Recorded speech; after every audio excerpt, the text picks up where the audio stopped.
কোনো সুস্থ মস্তিষ্কের মানুষরা বিচারপতিদের উপর হামলা করতে পারে না। তারা ভারতীয় সংবিধানকে মানে না।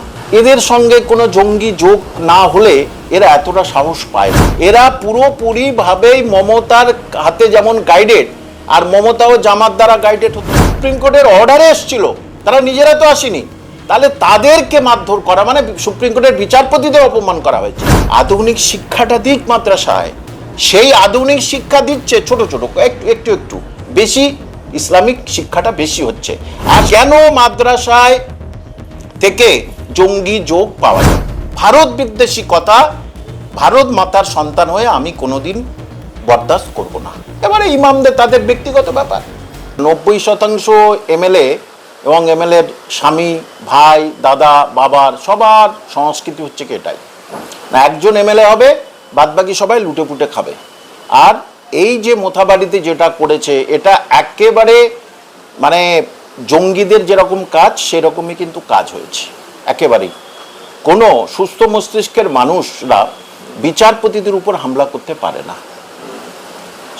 যে বিচারপতির সংবিধান বিচারপতিদের সম্মান দিয়েছে এবং আমরা সেই বিচারপতির উপরে কোনোভাবেই কোনো কটু মন্তব্য করতেও পারি না।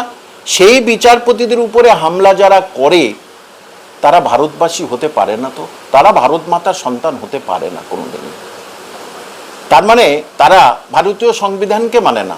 এদের সঙ্গে কোনো জঙ্গি যোগ না হলে এরা এতটা সাহস পায় না। এবং এখন সেটা দেখা যাচ্ছে, এটা ঘটেছে অনেক আগে, এখন সেটা পরিষ্কার করে কিন্তু দেখা যাচ্ছে যে রানা যে তার সঙ্গে তার কাছে অনেক কিছু কাগজপত্র পাওয়া গেছে, এটা ধরা গেছে। তারপরে দেখা যাচ্ছে যে আমাদের শুভেন্দুবাবুর উপরে যে অ্যাটাক করার জন্য যে বর্ধমান থেকে যাকে ধরা হলো, এবং এদের সঙ্গে দেখা যাচ্ছে যে আইএসআই এজেন্ট বলেই কলকাতা থেকেও তোলা হয়েছে, বিভিন্ন জায়গা থেকে তাদেরকে কিন্তু তুলে নেওয়া হয়েছে। যে সুতরাং উত্তরপ্রদেশ এসটিএফ এসেছিল।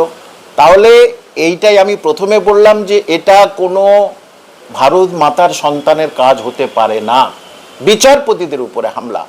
তাহলে এটা ওই সাবিনা ইয়াসমিন করতে বাধ্য হয়েছে, কারণ এই সমস্ত এমএলএ তৃণমূলের এই মুসলিম এমএলএগুলো এরা পুরোপুরিভাবেই মমতার হাতে যেমন গাইডেড, আর মমতাও জামাত দ্বারা গাইডেড হতো, মমতাও জামাত দ্বারা গাইডেড হতো। যারা এখন সেটা আমরা দেখতে পাচ্ছি যে কলকাতায় যে যারা ওই নিটের জন্য জেনজি যারা আসলো, কোনো অসুবিধা নেই, তারা আসতে পারে, ককরোচ তারা আসতেই পারে, কিন্তু তাদের যে কাজকর্ম সেটা কিন্তু সবার চোখে আঙুল দিয়ে দেখিয়ে দিয়েছে যে এরা কিন্তু ছাত্র সুলভ আচরণ করেনি, আর মমতা ব্যানার্জি তাদের সাপোর্ট করেছিল।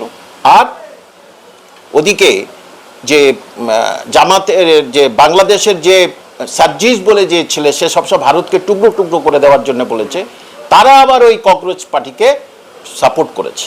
অর্থাৎ এই যারা আছে তৃণমূলের সঙ্গে যারা ছিল, এখনো পর্যন্ত যারা আছে, তাদের জঙ্গি জঙ্গি মন আছে বলে আমি মনে করি। আমি সবাইকে বলছি না, কিছু জনের আছে।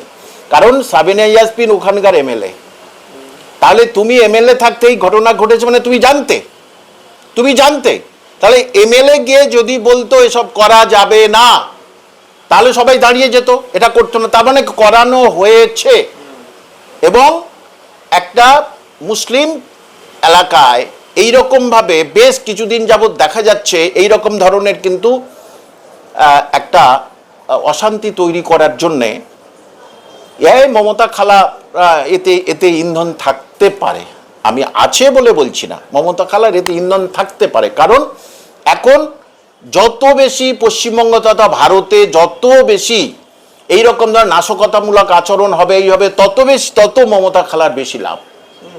কারণ মমতা খালা এইবারে ঘোলা জলে মাছ ধরতে চেষ্টা করবে। যে সুতরাং এনআইএ শুধু ধরে চোর স্বামীকে নয়, একেবারে বউটাকে ধরে নিয়ে যায়, দুজনের একটা দড়ি বেঁধে গাড়ির পিছনে টেনে নিয়ে যাওয়া উচিত। কারণ বিচারপতিদের উপরে হস্তক্ষেপ, বিচারপতিদের উপরে মারধর কেন? তারা তো সুপ্রিম কোর্টের অর্ডারে এসেছিল, তারা নিজেরা তো আসেনি।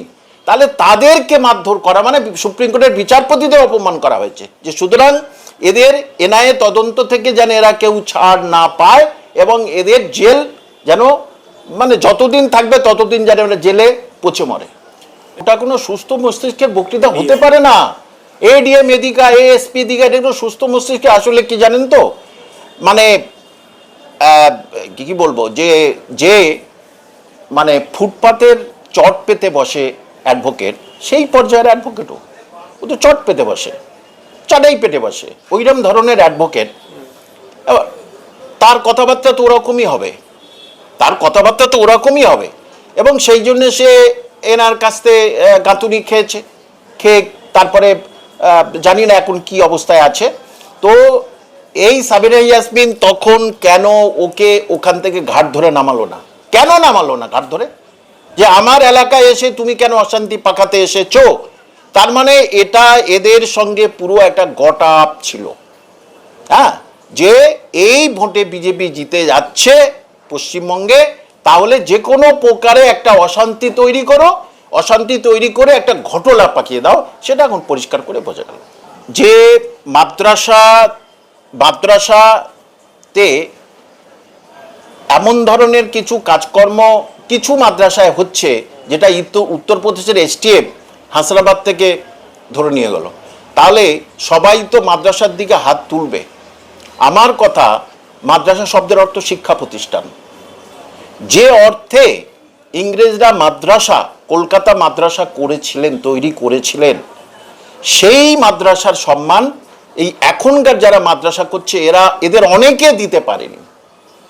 সেখান থেকে, আমি তো আগেই বলেছি, সেখান থেকে মীর মোশাররফ হোসেনের মতো লেখক বার হয়েছিল। সেখানে এই অবিভক্ত বাংলার প্রথম মুখ্যমন্ত্রী ফজলুল হক, তিনি বার হয়েছিলেন, যেটা ইংরেজদের মাদ্রাসা, ইংরেজদের তৈরি করা ছিল 1781 সালে সম্ভবত।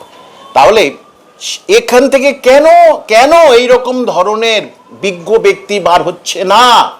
বলেই তো মানুষের সন্দেহ ওখানে মাথা চাড়া দিচ্ছে, হিন্দু ভাই বোনদের সন্দেহ মাথা চাড়া দিচ্ছে যে আরবি শিক্ষা কেন করব না, কেন হবে না?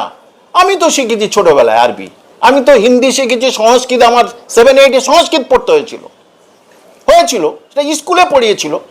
এবারে আরবি বাড়িতে পড়েছিলাম। অর্থাৎ এরা এই যে আরবি শিক্ষার বাইরে থেকে না বার হতে পারছে না। বারবারই আমি বলছি, কেন ডাক্তার, ইঞ্জিনিয়ার, কেন তারা চাকরির পরীক্ষা দিয়ে কেন চাকরি করবে না? কেন তারা একসঙ্গে আমাদের ভারতের আবহাওয়া জলবায়ুর সঙ্গে মানুষ হচ্ছে, বড় হচ্ছে, সব কিছু হচ্ছে, কেন বিভিন্ন ভিন্ন ধারায় চলবে এরা? আমার তো এইটাই অবজেকশন, কেন ভিন্ন ধারায় তারা চলবে? কেন? আমি আবার বলছি, তারা মাদ্রাসায় পড়ুক, আধুনিক শিক্ষাটা দিক মাদ্রাসায়। সেই আধুনিক শিক্ষা দিচ্ছে ছোট ছোট, একটু বেশি, ইসলামিক শিক্ষাটা বেশি হচ্ছে। আর সেই জন্যেই সেখান থেকে কিছু ধরনের এইরকম ধরনের মানুষদের মানসিকতাটা অন্যরকম হয়ে যাচ্ছে, অন্যরকম এখানে মানসিকতা হয়ে যাচ্ছে। কেন মাদ্রাসায় থেকে জঙ্গি যোগ পাওয়া যাবে? কেন উত্তরপ্রদেশের এসটিএফ কেন এসে ধরে নিয়ে চলে যাবে? এই যে আধুনিকরণটা কেন করছে না আমি তো বুঝতে পারছি না। আমি তো বারবারই বলছি মুসলিম সোসাইটি সবাইকে, আপনারা আরবি শিখুন, এখানে সংস্কৃত শিখছে, অসুবিধা কোথায়? এটা তো ল্যাঙ্গুয়েজ। কিন্তু আধুনিক শিক্ষায় করে তার ছেলে, দেখুন, সে মসজিদের ইমাম, তার ছেলেকে আবার মসজিদের ইমাম, তার ছেলেকে আবার মসজিদের ইমাম, মানে এইরকম ধরনের পর নিয়ে যাওয়ার চেষ্টা করছে। কেন? যেটা আগে ছিল ডাক্তারের ছেলে ডাক্তার, এরম ছিল ইঞ্জিনিয়ার ছিল ইঞ্জিনিয়ার, এখন তো চাষির ছেলেও ডক্টর, তাই না? সাধারণ হচ্ছে মুচির ছেলে, মুচির পেশাকে আমি সম্মান করছি, তার ছেলে আইপিএস। তাহলে এখানে এই মাদ্রাসাগুলোতে কেন হবে না? সেখানে কেন আধুনিক শিক্ষা দেয়া হবে না? কেন দেশপ্রেম নিয়ে তাদের মধ্যে নানা রকম সন্দেহ দেখা দেবে?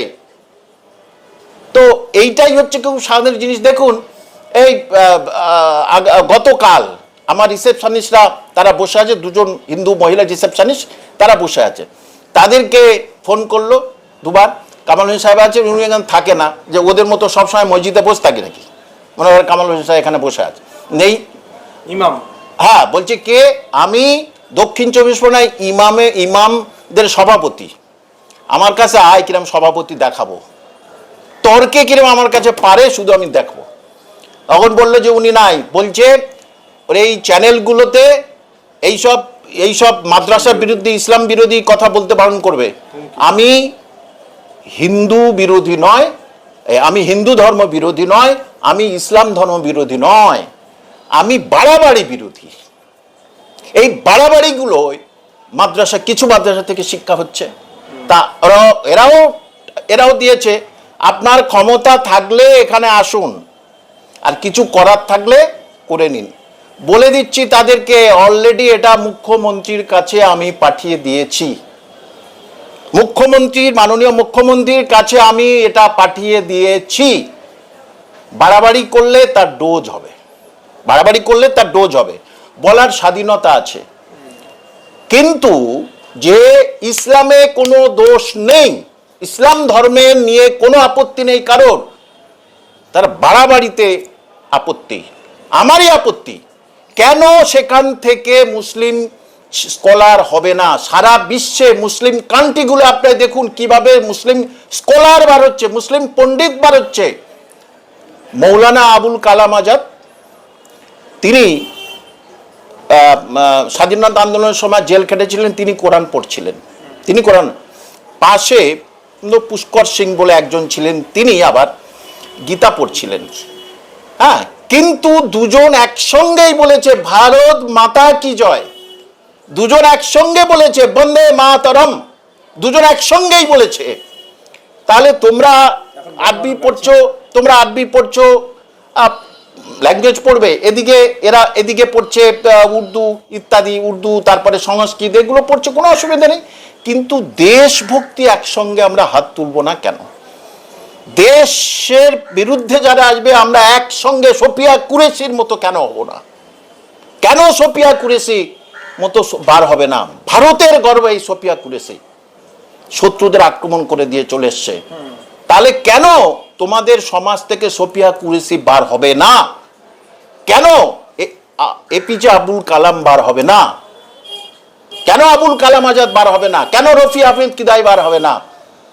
এরা সংবিধান তৈরি করেছে, তারা বোকা ছিল? তারা সংবিধান তৈরি করেছে। আর সংবিধানে তো মানে ধর্ম পালনে 25 নম্বর ধারায় কোনো বাধা সৃষ্টি করছে না সরকার। নামাজ পড়ো, রোজা করো, কোরআন পাঠ করো, কিচ্ছু নয় তো। কিন্তু আমাদের ভারত মাতা, এই যে বন্দে মাতরম, আমি যদি একটা আরবিতে নিয়ত বলে একটা কথা আছে, নিয়ত যদি আমার ঠিক থাকে তাহলে সব ঠিক।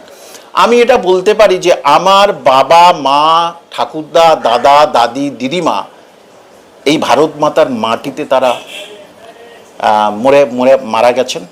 তাহলে সেই ভারত মাতা, আমাদের সেই মা, ঠাকুমা, দাদি, তাদেরকে আমরা ভালোবাসতে পারি না? বন্দে মাতরম, মাতাকে ভালোবাসতে পারি না?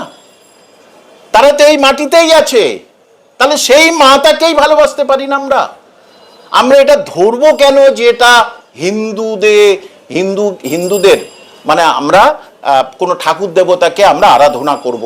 আমার নিয়ত ঠিক থাকবে, মানে মনের ইচ্ছা সবকিছু ঠিক থাকবে যে আমার যারা কবরের ভিতরে আছেন যুগ যুগ ধরে, আমার আত্মীয় স্বজন, সেই মাটির নিঃশ্বাসে সেই মাতাকে আমি সম্মান জানাচ্ছি, শ্রদ্ধা জানাচ্ছি। এটাই তো কথা। ছিচকে চোর ওই অভিষেক মুখে অনেক কিছু বলেছিল, ডিজে বাজাবো, তুই এখন পালিয়ে যাচ্ছিস। ডিজে তোর পেছনে এবারে বেঁধে, ওই বিড়ালের পিছনে যেমন হচ্ছে কি আমরা সেই বাজি ফোটাতাম, তা ওর পেছনে ডিজেটা বেঁধে দাও তো তুমি বিদেশ যাও। তাহলে সে যেমন ছিচকে চোর চুপ হয়ে, মমতা চুপ হয়ে গেছে, সব চুপ হয়ে গেছে একেবারে। তাহলে এরাও চুপ হবে, ইমামদেরও চুপ হতে হবে। আর ইমামরা এইটা নিয়ে তাদের বলছি যে ভারতকে আমরা সম্মান করব, আমরা দেশপ্রেমটা সম্মান করবো, এটা তো স্বাভাবিক। আমি তো কোনো ইমামের বিরুদ্ধে নয়, ইসলামের বিরোধিতা নয়, কিন্তু সেই স্কলার বার হচ্ছে না কেন?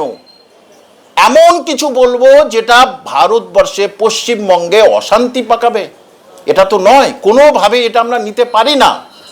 আমরা সার্বজনীনভাবে তার আলোচনা করতে পারে, তারা রাষ্ট্রপতির সঙ্গে দেখা করতে পারে, প্রধানমন্ত্রীর সঙ্গে দেখা করতে পারে, এটা এই আছে এই আছে। যে সিদ্দিক আলী চৌধুরী কি করেছিল, 1 কোটি নিয়ে আমি মসজিদে যাবো, 100 জন লোক নেই, 100 জন লোক নেই। এবারে আমার একটা কথা, মুসলিমদের, আপনারা এক হচ্ছেন না কেন?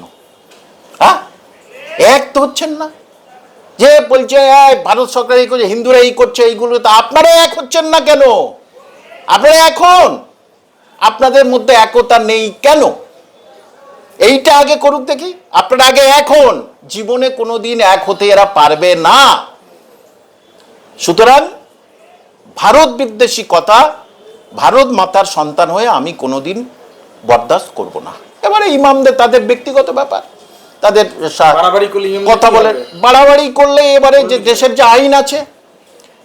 আইন আছে, এখানে যে আইন করেছে মাননীয় মুখ্যমন্ত্রী, সেই আইন বলবৎ হবে, স্বাভাবিক।